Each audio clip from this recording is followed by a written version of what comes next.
I didn't grow up farming, so when I was first appointed to chair the Minnesota Senate Committee on Agriculture, I made it a point to meet and visit as many Minnesota farmers and producers as I could. Not at my office, but at theirs. And this summer we visited our 100th farm. And I would have thought that visiting 100 farmers meant learning about 100 farms, but it turns out I learned a lot more. And I gotta thank the farmers who hosted us for your generosity, for sharing your homes, your pride in your work, and the food. There was often food, and it was good. Through these farm visits, I've met a lot of wonderful people. I learned a great deal about the state of agriculture here in Minnesota.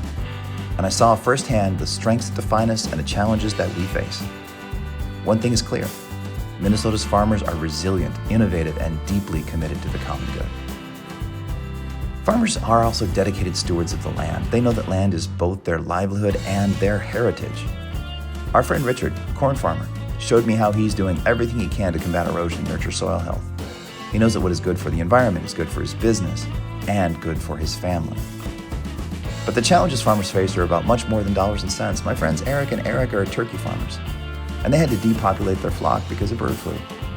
They didn't just lose income, they lost animals they cared for and months of hard work. When I visited Glenn's farm in southern Minnesota, he told me about his struggles with deer depredation. As if on cue, 3 deer popped their heads up from his cornfield.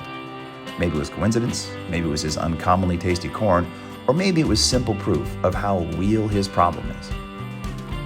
And every farm's a family, and I'll never forget standing next to a cultivated rice field with the father and the sons who farm it. The graciousness of my sugar beet farming friend Rachel, who started a correspondence with my daughter, she's a baker, about where sugar comes from.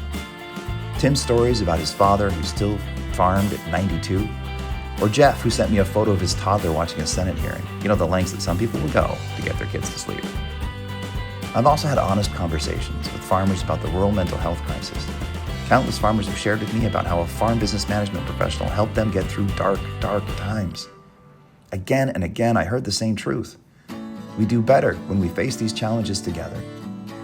Every trip we took, every farm we visited, we invited members of the Senate Committee on Agriculture and the local legislators who represented that area to come join us. Very few accepted.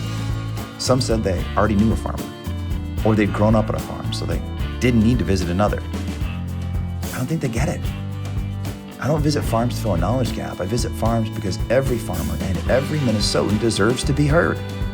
And because we do better work when we do that work together.